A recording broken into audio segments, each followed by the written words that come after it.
যে 70 বার দোয়া করলে দোয়া কবুল হবে না। ওমর রে, আমার মালিক আমার মনের মধ্যে এত মায়ার এত দয়া কেন দিল? আমার মনটা চায় কোন গুনাহগারের জন্য যদি আমি 100 বার দোয়া করি তারপরও যদি আল্লাহ মাফ করে দেয়। কিন্তু উমর আয়াত থামায় না। আল্লাহর হাবিব উমরকে ডাক দেয়া কয়, উমর এই আয়াতে দোয়ার কথা নিষেধ করছে, নামাজ পড়াবো না এমন কোন আয়াত কোরআনে নাজিল হয় নাই। উমর পড়ছে মুসিবত। উমর কয় কথা তো ঠিক, জানাজার নামাজ নিষেধ এমন কোন আয়াত তো নাই। উমরের 4টা মলিল হয়ে গেছে, তার মানে নবী নামাজ পড়াবে, আল্লাহর পক্ষ থেকে কোনো বাধা নাই। হযরত উমর আস্তে আস্তে পিছনে চলে আসছে, যেহেতু নবী পড়াবে জানাজায় তো শরীক হতে হবে। হঠাৎ করে নবী আরো আশ্চর্য করে দিল, জানাজার মাঠে গিয়া লাশের সামনে দাঁড়াইয়া হাবিবে কিবরিয়া ওই মুনাফিকরে উদ্দেশ্য করে নবীর মুখের তুতু তার মুখে লাগাইছে। সুবহানাল্লাহ। এই দৃশ্য দেখে সবাই অবাক হয়ে গেল, মুনাফিকের প্রতি নবীর এত মায়া, ঘটনা কি? কিন্তু এখানেই তো শেষ না, আরো আশ্চর্য হয়ে গেছে। আল্লাহর নবীর শরীরে একটা জুব্বা ছিল, এই জুব্বাটা নবী খুলে ফেলছে। জুব্বাটা খুলে মুনাফিকের শরীরে নবীর জুব্বাটা কাপন স্বরূপ পড়ায়া দিছে। আমার যুবক ভাইরা, এই দৃশ্য দেখার পরে সাহাবায়ে কেরাম মাটিতে গইরাইয়া পইরা কান্না শুরু করে দিছে। গোটা জানাজার মাঠে কান্নার রোদ। সাহাবায়ে কেরাম বলে, কেমনে রে, নবীর সাহাবী হইয়াও নবীর জুব্বা পাইলাম না, আজকে একটা মুনাফিক হইয়া আমার নবীর জুব্বা তার শরীরে চলে যায়। তখন প্রেসিডেন্ট নবীর কাছে গিয়া তারা কি সিস্টেমে আগে জিজ্ঞেসে, হুজুর একটা বিষয় আলোচনা করতে আসছে। কি বিষয়? কুরআনের কোন আয়াত কি আছে যে একজনের বিচার পছন্দ না হইলে আরেকজনের কাছে যাওয়া যাবে না? এমন কি কোরআনের কোন আয়াত আছে? রাসূল বলেন না। কথা হলে আপনার কোনো আইন টেন আসেনি যে একজনের বিচার পছন্দ না হলে আরেকজনের কাছে যাওয়া যাবে না, এটা অপরাধ। কোনো এমন কোনো কাজ তো আমরার পক্ষ থেকে নাই, কোরআনেও নাই, আমার পক্ষ থেকে কোনো নিষেধ নাই। তোমার বিচার পছন্দ না হলে তুমি আরেক জায়গায় যাবে বিচারের লেগে, এটা ইসলাম কোনোদিনও তোমাকে বাধা দেয় না। এখন এরা তৈলে হুজুর, যদি আপনার কথা ঠিক হয়, আপনি যে রায় দিয়েছেন এটা তো সত্য, কোরআনে নাই, আপনারও কোন পক্ষ থেকে কোনো বাধা নাই। উমর কোন কারণে আমার বাইডারে হত্যা করল? আমার বাইর তো কোনো অপরাধ নাই, আমনের বিচার পছন্দ হয়েছে না, বেটা সানি বিচার লেগে গেছে উমরের কাছে, এর লিগে উমর আমার বাইরে হত্যা করলো, এখন বিচার আপনি করেন। সর্বনাশ। কুনান্দার দরবার নিয়ে কই লাগাইছে, উমরের নামে দিছে তারা হত্যা মামলা করে। কি মামলা? হত্যা মামলা করে দিছে। আপনারা ভাববেন না যে এটা বাংলাদেশের হত্যা মামলা। বাংলাদেশে কুত্তা মারলে জেলখানায় যাওয়ান লাগে, আর মানুষ মারলে জেলে যাওয়ান লাগে। এটা হলো সোনার বাংলাদেশ। কুত্তা মারার সাথে সাথে গ্রেপ্তার হয়ে গেল, কিন্তু হাদিরে মারলো আজ পর্যন্ত পুলিশে গ্রেপ্তার করতে পারল না। হাদির হত্যাকারীরা ধরতে না পারলেও টুপি দাড়িওয়ালাদেরকে দূরে দিয়ে জেলখানায় ঢুকাইতেছে। জানি না কেন 5 আগস্টে জেলখানার দেয়াল কিন্তু ভাঙে নাই মানুষ। আরেকবার যখন বিপ্লব হবে তখন একটা জেলখানারও দেয়াল থাকতো না, সব ভেঙে দিবে মানুষ। আপনাদের যত জাল আর যত খুব সব দাড়ি এবং টুপির মধ্যে কেন? এই দ্বিতীয়বার স্বাধীন হওয়ার পিছনে বহু দাড়িওয়ালা এবং টুপিওয়ালার রক্ত আছে। সেই টুপিওয়ালা দাড়িওয়ালারা যদি সেদিন আপনাদের পাশে না দাঁড়াইতো তাহলে এরকম একটা স্বাধীন দেশ আপনারা পাইতেন না। আজকে আপনারা সেই টুপিওয়ালা এবং দাড়িওয়ালাদেরকে ফ্যাসিস্ট শেখ হাসিনা যেভাবে টার্গেট করতো, এখনো কিছু দালালরা এইভাবে আলেমদেরকে টার্গেট করতেছে। সুতরাং ফিট যখন দেয়ালে ঠিকে যাবে তখন কিন্তু একটা মরণ খামড় দেয়। বিড়ালে আর কুকুরের যুদ্ধ দেখছেন? আমি দেখছি প্রায় সময়, মাঝে মধ্যে চোখে পড়ে। কুত্তা যায় বিড়াইরে ধরতো, বিড়ালে কিন্তু ছোট, কুকুর বড়। বিড়ালে একটা ফাঁকম ধরে কিন্তু একটা লেজটা এতটুকু মোটা করে বলা, লেঙ্গুর মোটা করে। আর বাঘ বুঙ্গি এমন দেখায়, কুত্তায় চিন্তা করে দেয় যে কি বিলাই না বাঘ। দেখছিলাম তো বিলাই, এখন বাঘ হয়ে গেছে। তো তখন যখন ওয়ালের সাথে বিলাইগে টেক লাগিয়ে দেবে, ঠাস করে একটা দৌড় মারে, ঠাস ঠাস ঠাস ঠাস করে 2-3টা তাপা মেরে দেবে কুত্তারে। কুত্তার চোখে মুখে আন্দার দিকে কুত্তরটা দৌড় মারে। এটা হয় মরণ কামড়। বিড়াল জানে যে এই মুহূর্তে আমি তার সাথে যুদ্ধ করে পারা সম্ভব না, কিন্তু আমার যত ক্ষমতা আছে আমি দেখাইতে। এমন একটা ভঙ্গি লয় যে কুত্তারে এক হাত দ্বারা কথা কবেলে দেন, তাপ প্রাণী শুরু করে গালে ভাতারে, তারপর গায়ে কুত্তাও ব্যাক করে যায়। যেটা দেখছিলাম বিড়াল বাঘ হয়ে গেছে। উলামায়ে কেরামদেরকে যতটাই নরম মনে করতেছেন, এই নরম যখন বাঘ হয়ে যাবো গা, তখন সোহমগার পথ দেখতেন না। সম্মানিত সুদী, হযরত উমরের নামে দিয়েছে হত্যা মামলা, যেই হত্যা মামলা ইসলামিক শরিয়া আইন অনুযায়ী যে হত্যা মামলা, এটা আমরা দেশের হত্যা মামলা। হত্যার বদলা হলো হত্যা। বলুন, হত্যার বদলা, হত্যার বদলা হত্যা। এটা এখন আলোচনা করলে আমাদের দেশের অনেক সুশীল এটা পছন্দ করে, হয় বর্বর। বর্বর যে খস তরার আইন দিয়া দেশে খুন খারাপি কমাইতার সত্য বাড়াইছস। হ্যাঁ, কুত্তা বিলের দাম আছে, মানুষের রক্তের দাম নাই এখন। আর যদি কোরআন সুন্নাহর আইন চালু হইতো, তাহলে সারা বাংলাদেশে বছরে একটা মানুষ খুন হইত না। কারণ এই আইনগুলো এরা চালু করতে দিবে না। কেন জানেন? কারণ যারা বাধা দেয় এরাই তো আকাম কুকামের পিএইচডি করা। এরা জানে না যে আমরাই তো আকাম করি, খুন খারাপি তো আমরাই করি, ধর্ষণ তো আমরাই করি। এখন যদি আইন ফাঁস হতো, সর্বপ্রথম তো করলে আমরা যাইব। এই আইন কেরা করতে দিব? কোনদিন ইসলামিক আইনে বাধা দেয় যারা, এরা হলো সবচেয়ে সমাজের বড় বদমাশগুলি। এরা কোনো সময় আইন করতে দিবে না। কথা বুঝতেছেন? তো এই আইন চালু হইলে বাংলাদেশে একটা কোন খারাপি হতো। সম্মানিত সুদী, এখন দেখেন হযরত উমরের নামে যখন হত্যা মামলা দিছে, তার মানে এটা শরিয়া আইন অনুযায়ী হত্যা মামলা, হত্যার বদলা হত্যা। তদন্ত নিচে রাসূল বালা কইরা ওই স্পটে লোক পাঠাইছে, সব তদন্তে উঠে আসছে যে লোকটারে মারছে সে আসলে একটা নির্দোষ মানুষ ছিল। কেন নির্দোষ? কারণ তার অপরাধীটাই যে নবীর বিচার পছন্দ হয়েছে না, গেছে কোথায়? উমরের কাছে। তো ইসলামে তো বাধা নাই, একজনের বিচার পছন্দ হয়েছে না, সারাজনের কাছে যাবে। এই হিসাবে তো তার কোন অপরাধ দেখা যায় না।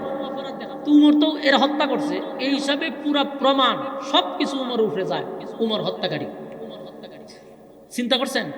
কুনানকার দরবার হয়ে গেছে, এখন উমরের নামে গেছে হত্যা মামলা। আপনাদেরকে শুধুই এই জায়গাটাতে আমি রাখলাম। উমর কি সাধারণ কোনো সাহাবী?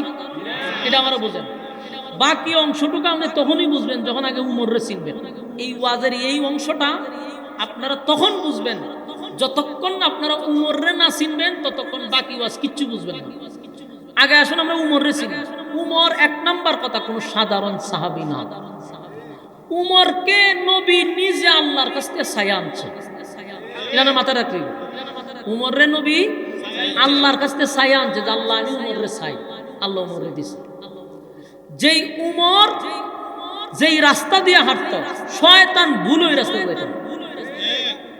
আমরার গারো কিন্তু শয়তান আছে, আমার গারো আছে, এই যে হুজুরের গারো আছে, সবার কাছে শয়তান থাকে। আপনারা যে এখানে বসেন সবার উপরে শয়তান আছে, কিন্তু এই মাহফিলে শয়তান বসতে পারে না।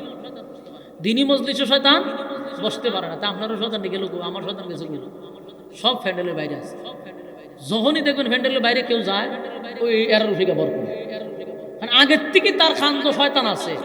আর এতগুলা মানুষের শয়তান যখন এরার খান্দ গিয়ে বয়, তখন এরা স্বাভাবিক থাকে না। দেখবেন একবার কেন যায়, একবার দোকানও যায়, আরেকবার বাড়ির যায়, আরেকবার কি করবো কি না, কারণ এত স্বাভাবিক না, এ তো নিয়ন্ত্রণ হারাইছে। কারণ আগে বলছেন একটা অহঙ্গে সব বুঝের গারো, ঠিক না বেটি? বিশ্বাস না হলে দেন হতে হার হয়েছে, মানে এর এখানে বুঝতে দেয় না, কারণ গারো তো শয়তান।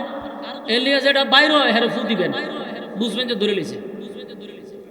আল্লাহর রাস্তায় বসেন। হযরত উমর যেই রাস্তা দিয়ে যাইতো, চিন্তা করেন আমরা শরীরে সন্তান আছে, কিন্তু উমরের শরীরে শয়তান তো দূরের কথা। হযরত উমর যেই রাস্তা দিয়ে যেত, শয়তান ভুল ওই রাস্তা যেত। বাপ রে বাপ, উমর হইতেছে, উমরের শয়তান পর্যন্ত ভয় পেত। উমর এমন একজন সাহাবী, আমি একটা ঘটনা আপনারা বলি। উমর কি জিনিস? উমরের মেজাজ মতো আল্লাহ 21 জায়গায় কোরআনের আয়াত নাযিল করছে উমরের মেজাজের উপরে। চারটি গানি কথা। এর আগে আরেকটা ঘটনা শুনে, হযরত আলী রাদিয়াল্লাহু তাআলা, তখন উমর যখন দেশের রাষ্ট্রনায়ক ছিল, উমর যখন দেশের প্রেসিডেন্ট ছিল, তখন হযরত আলী ঘরে ঘরে যখন ঘুমাই রইছে, ঘুমের ঘরে স্বপ্নে দেখতেছে ঘুমের ঘরে স্বপ্ন দেখে যে রাসূল নামাজ পড়াইতেছে, সব সাহাবীরা নবীর পিছনে দাঁড়ায় আছে। কথা কি বুঝেন? তো নমাজ রাসূল পড়াইতেছে, সালাম ফিরানির পরে ফজরের নামাজ যারা পড়েন সালাম ফিরানি পরে ইমাম সাহেব কি করে, ঘুইরা আপনাদের দিকে তাকায় না, রাসূল এইভাবে ঘুইরা সাহাবীদের দিকে মুখ দিয়ে বসতো, পয়সা জরুরি দোয়া গুলা পড়তো।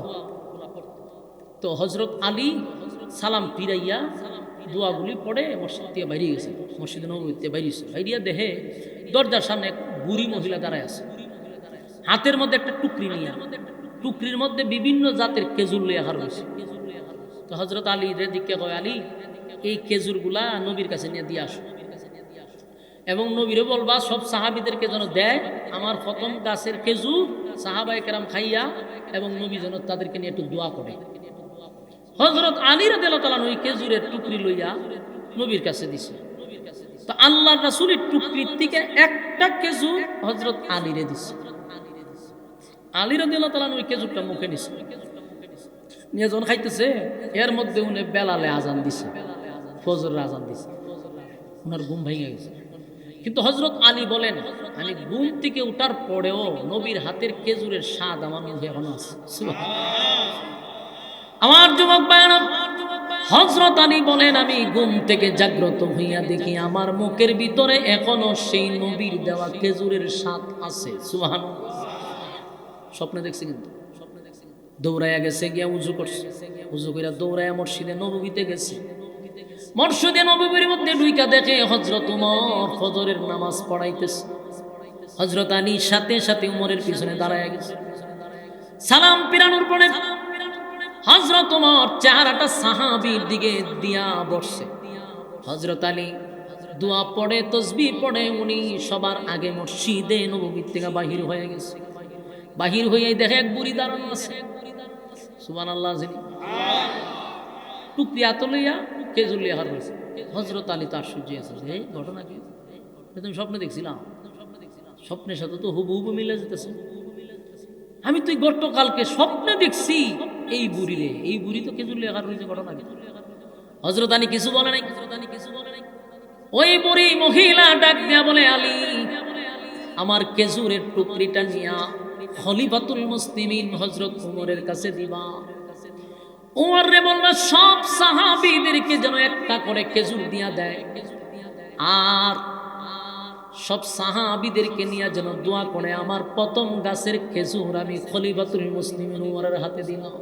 সুবহানাল্লাহ। হযরত আলীর তো ভিতরে 12টা বাজতেছে, দেখ স্বপ্নে দেখলাম, কোনো কিছু বলে নাই। টুকরিটা নিয়ে হযরত ওমরের কাছে দিছে। হযরত ওমর রাদিয়াল্লাহু তাআলা প্রথম একটা খেজুর হযরত আলীরে দিছে। আলী মুখে নিছেন, খুব মজা খেজুর, কিন্তু জালি আলীরে যখন একটা খেজুর দিছে, হযরত আলী কয়, ওমর যেই পরিমাণ খেজুর এর মধ্যে আছে সব সাহাবীদেরকে দিয়াও খেজুর থাকবে, তো তুমি আমার একটা দিলা কেন? খুব স্বাদের খেজুর, আরেকটা দিলে তার অসুবিধা নেই। হযরত ওমর বলে, আলী রাসূল তো তোমাকে খেজুর একটাই দিছিল। সুবহানাল্লাহ। আপনারা কি বুঝছেন আমার কথা? তাহলে আল্লাহু আকবার বলে। হযরত আলীর চেহারার রং পরিবর্তন হয়ে গেছে, চোখ বড় বড় হয়ে গেছে। ঘটনা কি রে? এই স্বপ্ন তো আমি দেখছি, উমর তো জানার কথা না। আমি রাত্রের বেলা কি স্বপ্ন দেখছি বলুন, আপনারা জানবেন? এটা কি জানার কথা? হযরত আলী আশ্চর্য হয়ে গেল, এই স্বপ্ন তো আমি দেখলাম, আমারে আমার নবী একটা খেজুর দিছে, সেটা কিভাবে হযরত উমর জানলো?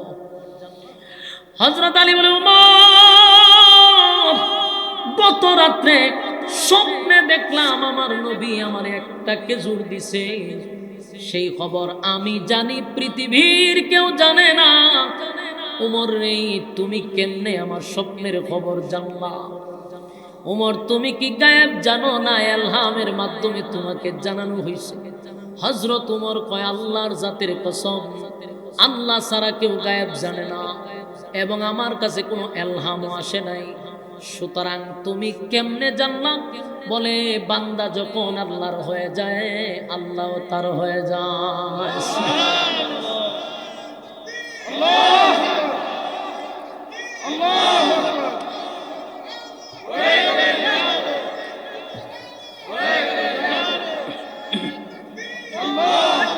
আমার যুবক ভাই, তাহলে একটু চিন্তা করেন, ওমর কিন্তু সাধারণ কোনো সাহাবী না।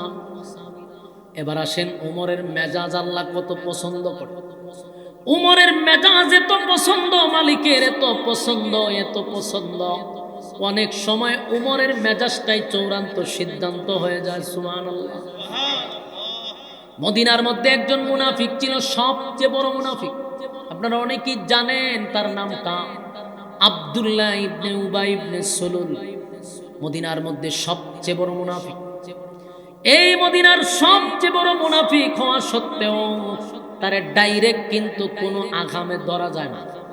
কারণ মুনাফিক তারা যারা আপনার সাথে থাকবে, দেখতে বোঝা যাবে না যে সে আপনার ক্ষতি করে। কথা বুঝতেছেন? মুনাফিক এমন একটা জিনিস যে আপনার সাথে থাকবে, আপনার সাথে চলবে, আপনার খাইবে, আপনার পড়বে, কিন্তু পিছন দিয়ে আপনার সাইজ করে ছেড়ে দিবে। মুনাফিক ধরা যায় না।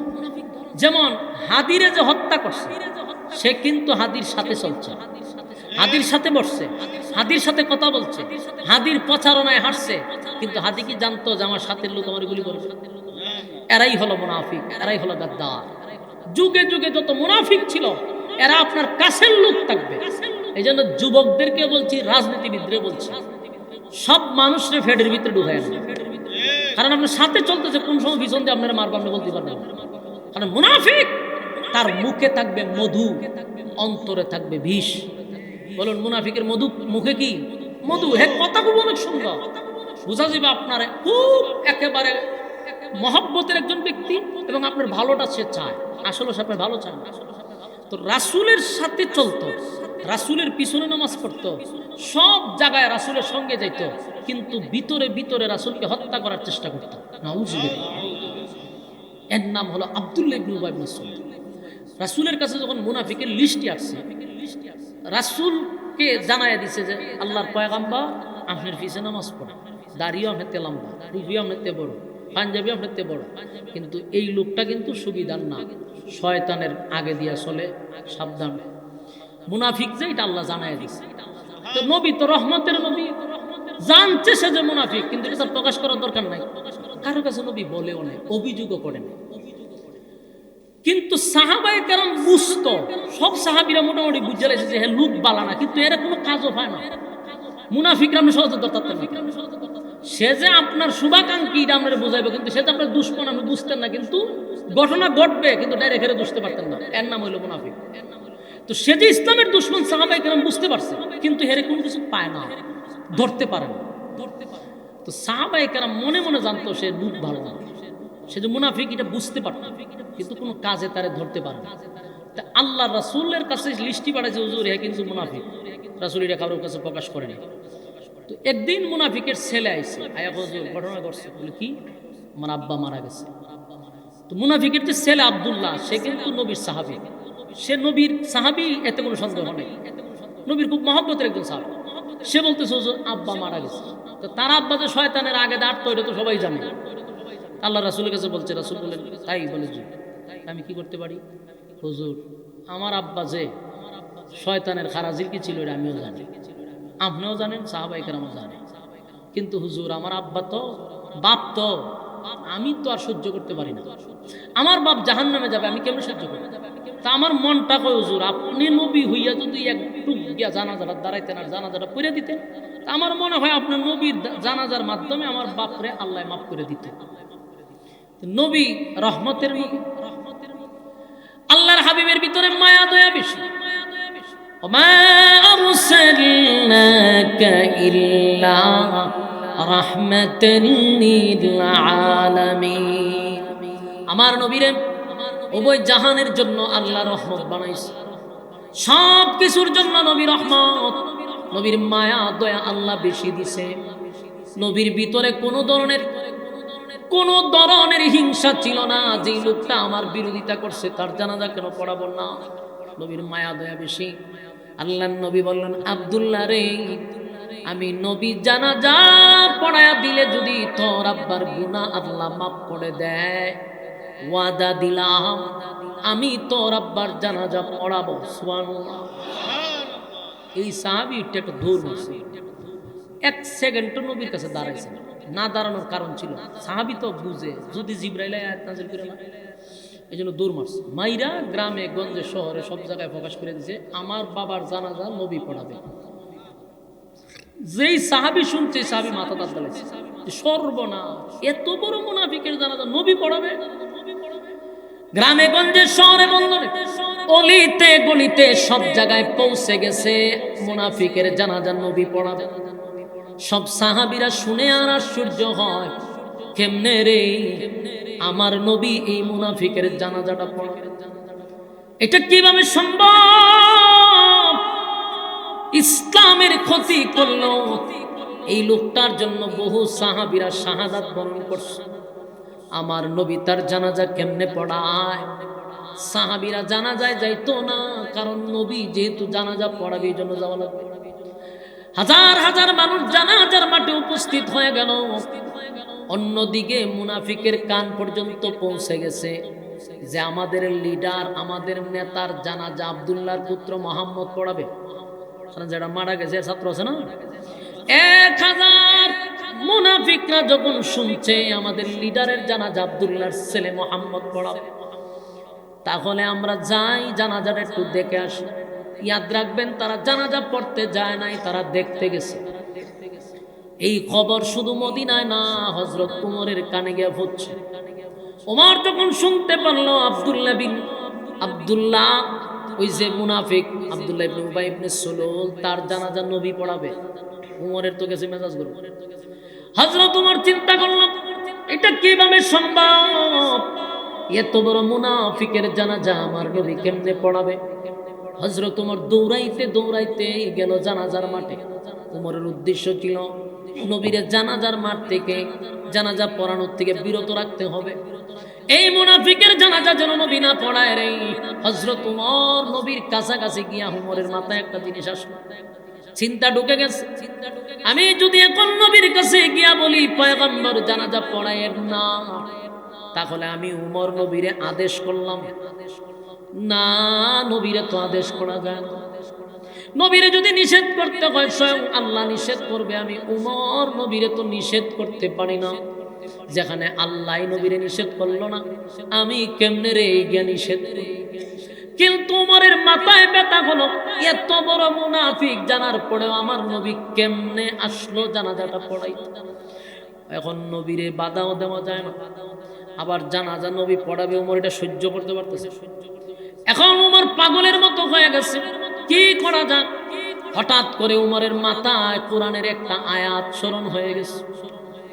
আয়াতটা স্মরণ হওয়ার পরে উমর জুড়ে জুড়ে জুড়ে জুড়ে আয়াতটা পড়তে লাগলো, ইস্তাগফির লাহুম আও লা তাস্তাগফির লাহুম ইন তাস্তাগফির লাহুম 70 মাররাতান ফালান ইয়াগফিরাল্লাহু লাহুম যালিকা বিআন্নাহুম কাফারু বিল্লাহি ওয়া রাসূলিহি والله لا يهدي القوم الفاسقين। এই আয়াতে কারিমা যখন নবীর চতুর্দিক দিয়া হযরত উমর জুড়ে জুড়ে জুড়ে জুড়ে পড়তেছিল, আল্লাহর নবী বুঝতে পারছে উমর এত জুড়ে জুড়ে এই আয়াত কেন বারবার রিপিট করতেছে। আল্লাহর নবী ডাক দেয়া হয়, উমর রে এই আয়াতগুলা কেন বারবার তুমি জানাজার মাঠে পড়তেছো? এই আয়াতের অর্থ হলো মুনাফিকের জন্য যদি নবী 70 বার দোয়া করে, আল্লাহ বলছে 70 বার নবী দোয়া করলেও দোয়া কবুল হবে না। আপনারা কি বুঝতেছেন কথাটা? যেই নবীর হাত তুললে দোয়া কবুল হয়ে যায়, আমার নবী চাইতে দেরি হয়, কবুল হইতে দেরি হয় না। কিন্তু আল্লাহ কয়, নবী গো আপনি নবী হইয়াও যদি মুনাফিকের জন্য 70 বার দোয়া করেন, আমি আল্লাহ আপনার দোয়া কবুল করব। এখন বুঝেন মুনাফিক কত নিকৃষ্ট। কথা বুঝতেছেন? মুনাফিক কত নিকৃষ্ট। জাহান্নামের সবচেয়ে নিকৃষ্ট জায়গায় রাখা হবে মুনাফিককে। মুনাফিকের চেয়ে নিকৃষ্ট আর কেউ নাই। আল্লাহর নবী 70 বার দোয়া করলেও কবুল হবে না।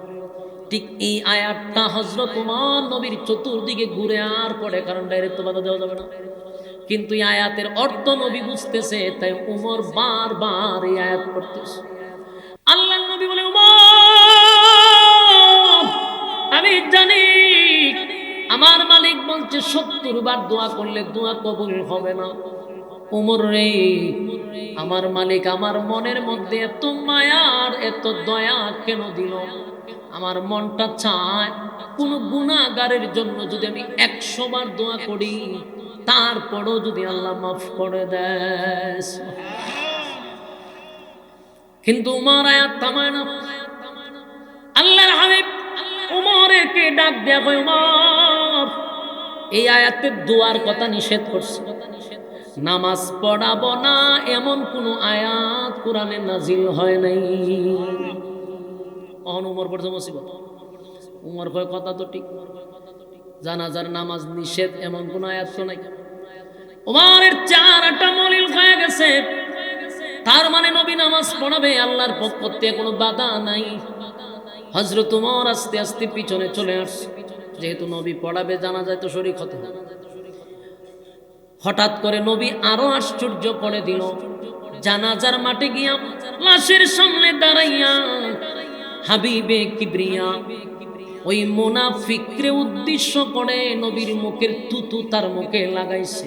সুবহানাল্লাহ। এই দৃশ্য দেখে সবাই অবাক হয়ে গেল। মুনাফিকের প্রতি নবীর এত মায়া, ঘটনা কি? কিন্তু এখানেই তো শেষ না, আরো আশ্চর্য হয়ে গেছে। আল্লাহর নবীর শরীরে একটা জুব্বা ছিল, এই জুব্বাটা নবী খুলে ফেলছে। জুব্বাটা খুলে মুনাফিকের শরীরে নবীর জুব্বাটা কাপন স্বরূপ পড়ায়া দিছে। আমার যুবক ভাইরা, এই দৃশ্য দেখার পরে সাহাবায়ে কেরাম মাটিতে গইরাইয়া পইরা কান্না শুরু করে দিছে। গোটা জানাজার মাঠে কান্নার রোদ। সাহাবায়ে কেরাম বলে, কেমনে রে? নবীর সাহাবী হইয়াও নবীর জুব্বা পাইলাম না। আজকে একটা মুনাফিক হইয়া আমার নবীর জুব্বা তার শরীরে চলে যায় না, বরদাস্ত করা যায় না। নবীর জুব্বা তো সাধারণ বিষয় না, নবীর জুব্বার কত দাম। মুনাফিক হইয়া নবীর জুব্বা পায় রে, নবীর সাহাবীরা জুব্বা পায় না। কান্নার রোল পড়ে গেছে। আল্লাহর নবী তখন বুঝতে পারছেন নবীর সাহাবীদের কলিজায় আঘাত পাইছে। আল্লাহর নবী সবার সামনে দাঁড়ায় কয়, সাহাবীরা রে শুন, কেন আমি তার শরীরে আমার জুব্বা পড়াইলাম। আমার বদরের যুদ্ধে আমার বহু সাহাবীরা শাহাদাত বরণ করছিল, তাদেরকে আমি কাপন পরাবো, দাফন করব, ওইরকম কাপড় নাই যে তাদেরকে আমি কাপড় পরায়া কবর দিব। কাপড় ছিল না। সাহাবীদের নিজের শরীরের জুব্বা খুলে খুলে এক একজন সাহাবীদেরকে কাপন পরায়া দিছে। এই শাহাদাত বরণকারীদের মধ্যে আমার চাচা ছিল একজন, যিনি একটু মোটা একটু লম্বা, যার তার কাপড় আমার চাচার শরীরে লাগে না। সেদিন আমার সামনে দাঁড়ায়া ছিল সেই মুনাফিক আব্দুল্লাহ ইবনে উবাই ইবনে সুলুলের কথা। সেই আব্দুল্লাহ ইবনে উবাই ইবনে সুলুল আমার পাশে দাঁড়ানো ছিল। যখন দেখলো কোন সাহাবীদের শরীরের কাপড় আমার চাচার শরীরে লাগে না, আব্দুল্লাহ ইবনে উবাই ইবনে সুলুল দেখতে বড় ছিল, লম্বা ছিল, মোটা ছিল। সেদিন শরমে হোক লজ্জায় হোক নিজের শরীরের জুব্বাটা খুলে আমার চাচারে কাপন স্বরূপ পড়ায়া দিছিল। আমি নবী সেদিন থেকে তার জন্য একটা ঋণী হয়ে গেছিলাম। আজকে আমার শরীরের জুব্বা আব্দুল্লাহ ইবনে উবাই ইবনে সুলুলে পড়াইয়া আমি নবী ঋণ থেকে মুক্ত হয়ে গেলাম। আমার যুবক ভাইরা, নবীর এই আখলাক আর চরিত্র দেখা 1000 মুনাফিক যার ছিল জানাজা পড়ার জন্য না দেখার জন্য, 1000 মুনাফিক নাই দৃশ্য দেখা একটা চিৎকার দেয়া বলে, কার বিরোধিতা করলাম রে? এতদিন কার বিরোধিতা করলাম? আমরা যাই যেই নেতার কথা শুই না, মুহাম্মদের বিরোধিতা করলাম, ইসলামের বিরোধিতা করলাম। আজকে আমাদের নেতার মুখে মুহাম্মদ তুথু লাগায়া দেয়, আমাদের নেতারে নবীর শরীরের জুব্বা পড়ায়া দেয়। কার বিরোধিতা করলাম? কার বিরোধিতা করলাম? 1000 মুনাফিক বলে উনার মতো ভালো মানুষ আল্লাহর জমিনে নেই। ওনার চরিত্র দেখে পাগল হয়ে গেলাম। উনি যে আল্লাহর পয়গম্বর এতে কোনো সন্দেহ নাই। আমরা এতদিন যা করছি ভুল করছি, আমার যুবক ভাইরা 1000 মুনাফিক নবীর সামনে এসে দাঁড়াইছে। দাঁড়ায় বলে, নবীজি অন্যায় করছি, অপরাধ করছি, যার জানাজা পড়ানোর জন্য আপনি দাঁড়াইলেন উনি হলেন আমাদের নেতা, আমাদের লিডার, যার পরামর্শে আমরা ইসলামের মধ্যে দ্বন্দ্ব লাগাইতাম, যার পরামর্শে আমরা মুসলমানদের ক্ষতি করতাম, সেই হলো আমাদের লিডার। আর আজকে আপনার মহব্বত আর ভালোবাসা দেখা অবাক হয়ে গেলাম, জীবনভর কার বিরোধিতা আমরা করলাম। আর ভুলে থাকতে চাই না, আপনার কাছে থাকতে চাই, আর ভ্রান্ত পথে চলতে চাই না। পড়ায়া দেন লা ইলাহা ইল্লাল্লাহু মুহাম্মাদুর রাসূলুল্লাহ সাল্লাল্লাহু। আমার যুবক ভাইরা বলুন, মোল্লা কয়জন? মরছে কয়জন? 5 মিনিট পরে বলেন কেন? একটা মুনাফিক মরছে। বলুন কালেমা পড়ছে কয় মুনাফিক? 1 মুনাফিক মইরা 1000 মুনাফিক কালেমা পড়ছে। শুধু আমার নবীর চরিত্র দেখা সুবহানাল্লাহ। আমার নবীর চরিত্র ছিল আজিম চরিত্র, আজিম সুবহানাল্লাহ। ওয়া ইন্নাকা লা'আলা খুলুকিন আযীম। আল্লাহ কয় আজিম চরিত্র আমি আমার বন্ধুরে দিছি, যে চরিত্র দেখা 1000 মুনাফিক কালেমা পড়ছে। মোটামুটি সাহাবীদের মধ্যে একটা আনন্দ আছে, যাক মরছে একটা, না আর 1000 কালেমা পড়ছে। সবাই খুশি হইলেও এখনো হযরত উমর খুশি হয় নাই। কারণ হযরত উমরের যুক্তি হলো, এতক্ষণ নবী যদি নাও যায় না থাকে, এখন তো রাত সাক্ষী 1000 মানুষের সাক্ষী দিছে মুনাফিকের লিডার আছে, এখন কেমনে রে আমার নবী জানাজাটা পড়াবে? কিন্তু আল্লাহর নবী জানাজা পড়াবে, জানাজা পড়াবে, জানাজা পড়াবে। যেই মাত্র জানাজা পড়ানোর জন্য নবী দাঁড়ায়ও গেছে, হযরত উমর নবীর পিছনে বহু দূরে গিয়া দাঁড়াইছে। জানাজা শুরু হয়ে গেছে, কোনো বাধা আসলো না, জানাজা পড়ায়া দিল। জানাজা শেষ হয়ে গেছে, সাহাবায়ে কেরাম যার যার বাড়ির দিকে রওনা দিছে। হযরত উমর মাঠের কোনায় এক জায়গায় বসে আছে, মনটা ভালো না। উমরের সিদ্ধান্ত ছিল মুনাফিকের জানাজা হতে পারবে না আল্লাহর জমিনে। উমরের সিদ্ধান্ত হলো কোনো মুনাফিকের জানাজা জমিনে হবে না, জমিনে হবে না। কথা কি বুঝতেছেন? কিন্তু জানাজা তো হয়ে গেল।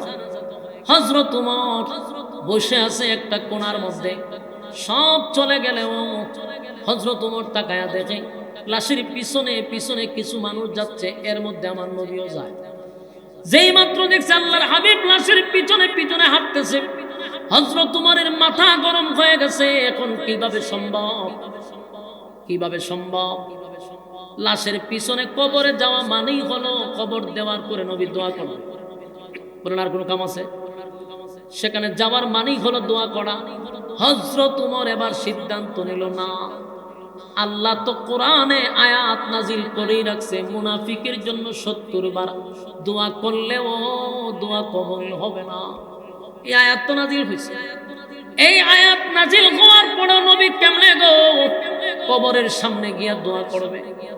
হযরত উমর আসমানের দিকে তাকায় কয়, মালিক আর বরদাস্ত করতে পারি না। আল্লাহ, মুনাফিকরা আমার নবীরে মারার জন্য ষড়যন্ত্র করলো, ইসলামের ক্ষতি করলো। বহু সাহাবীরা তাদের ষড়যন্ত্রের কারণে শাহাদাত বরণ করলো। আমার নবী সেই জানাজা পড়ায়া দিছে, কারণ আপনি বাধা দেন নাই, আয়াত নাজিল করেন নাই।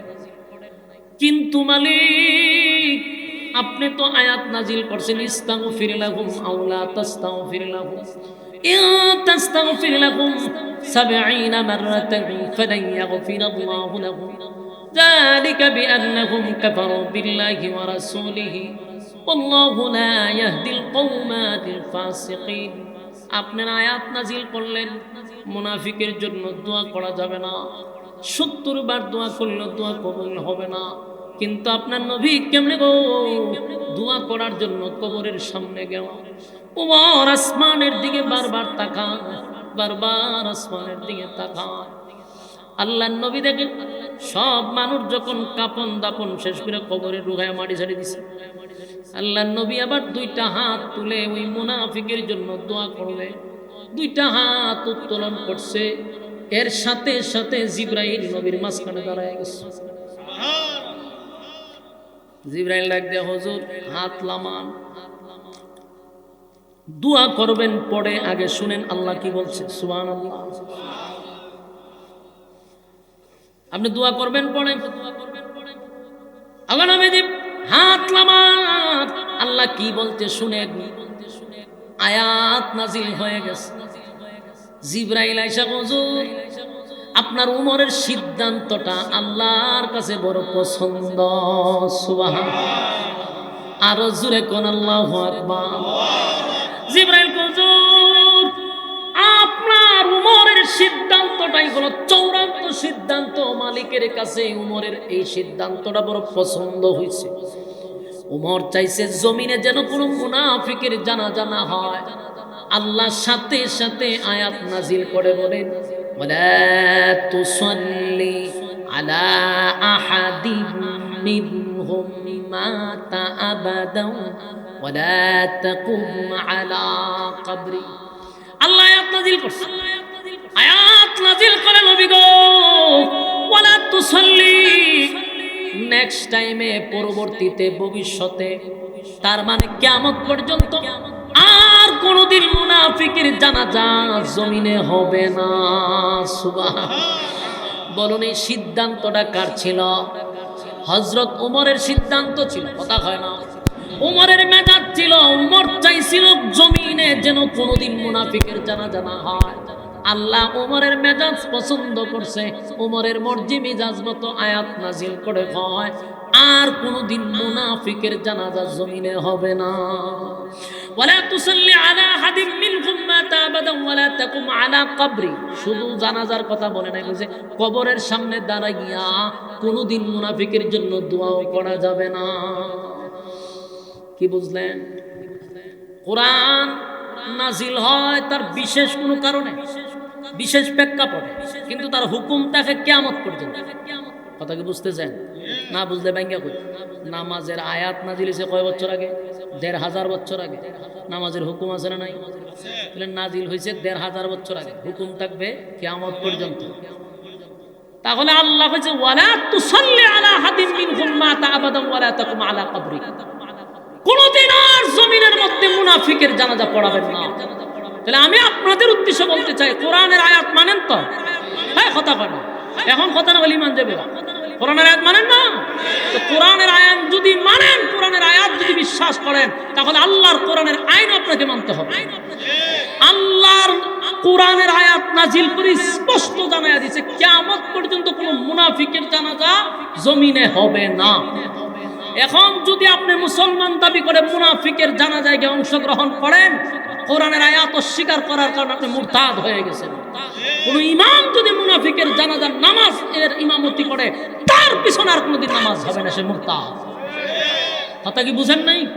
তাহলে আজকের থেকে ওই মাথায় রাখতে হবে যে আল্লাহ নিষেধ করছে। বাংলাদেশে বহু মুনাফিক আছে, সারাটা জীবন টুপির বিরোধিতা করছে, সারা জীবন পাঞ্জাবির বিরোধিতা করছে, দাড়ি টুপির বিরোধিতা করছে, মাদ্রাসার বিরোধিতা করছে। এখন আমি দেখতেছি ইলেকশন আইলে এরা আবার এই টুপি মাথার দেয়। এটা আশ্চর্যের বিষয় না? আমাদেরকে বলে আমরা নাকি ধর্ম ব্যবসায়ী, বলে না অনেক সময়। আমরা কয় এরা তো ধর্ম ব্যবসায়ী। বেড়া মুক্ত খারাপ করেন যায় না হুজুর মানুষ। আমরা ধর্ম ব্যবসায়ী না। 7 বছরের সময় মাদ্রাসাত দিছি, এই যে টুপি মাথাত দিছিলাম এখনো টুপি মাথাত আছে, মৃত্যু পর্যন্ত যেন আল্লাহ টুপি মাথাত দিয়ে মৃত্যুবরণ দান করে, ঠিক নেই? আমাদের মুখে দাড়ি উঠছে আর বেলিট লাগাই নাই, পাঞ্জাবি পরছি আর শার্ট পরি নাই। হ্যাঁ, আমরা এটা লেবাস ধরছি 7 বছরের থেকে, মৃত্যু পর্যন্ত এই লেবাস নিয়ে যেতে চাই। আমরা তার রং পরিবর্তন করছি না। তোমরা শার্ট প্যান্ট লাগাও ভালো কথা, টুপি লাগাই শুধু ভালো কথা, সুন্নত মাথাত দিছো, কিন্তু প্রশ্ন হইল আর আজীবন ধর্ম ব্যবসায়ী কইয়া সিজনালি তোমরা টুপি মাথাত দাও কেন? তোমাদেরকে টুপি মাথাত দেওয়া দেখা যায় শুধু নির্বাচনের সময়। আমরা ওই আশুয়া পাওয়া দেখতাম ফট্টি মাথার দালাইতো, আগাম কুয়াম যাওয়াই করতো, কিন্তু সময় মতো ফট্টি মাথা দিত, তসবি হাতে লইতো। এই জায়গাতে এই বছর দেখি আমি সবাই মাথার টুপি, মাশাআল্লাহ, সবাই মাথার টুপি।